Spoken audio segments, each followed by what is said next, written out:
James Robinson was the offspring of a member of the Carter family and a slave. But the records indicate that James Robinson was born free. He would later find service as a waiter in a tavern. He would begin to save up enough money to purchase a farm in 1840. That farm was the farm he would buy right next to the Henry farm here on Henry Hill. So in his rather plain-spoken way, he was expressing his concern, his alarm at the prospect that he, although a free man, might lose his freedom in the newly formed Confederacy. And so he would be supportive of the Union War effort. And during that summer, the new Union general, the commander of the Army of Virginia, John Pope, would issue orders for his troops to subsist off the country. This, of course, would mean that civilians across Northern Virginia were about to bear the brunt of the burden of the war.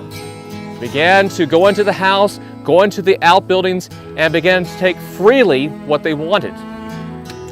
Robinson also watched as Federal soldiers began to round up his cows. He had milk cows, and he watched the soldiers lead them into the pine woods.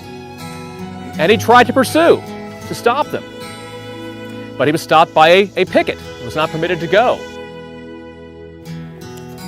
Now by this time, by the morning of August 29th, Robinson would testify that large numbers of soldiers were across his property. He would say, "They were like ants. There was a multitude of generals and their troops, but I couldn't say how many there were altogether." Across the farm, meanwhile, smoke began to arise from cook fires fueled by fence rails. According to Robinson and his son, during the course of these 3 days, the Federals would consume some 2 miles of fence rails on the property. A Southern correspondent wrote to a newspaper down south and described the scene here at the Robinson farm. He would write, "The Robinson house is used as a Yankee hospital. In a visit there this morning, I found about 100 of them packed in the rooms and yard as thick as sardines. All the wounded as well as the uninjured prisoners are to be paroled as soon as arrangements to this end can be made."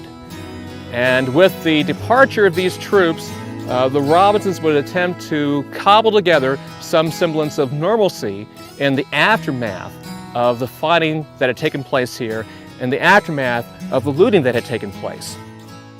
His ability to withstand this, his ability to hold his family and his farm together, proved to be a remarkable story, one that visitors today to the battlefield still draw inspiration from.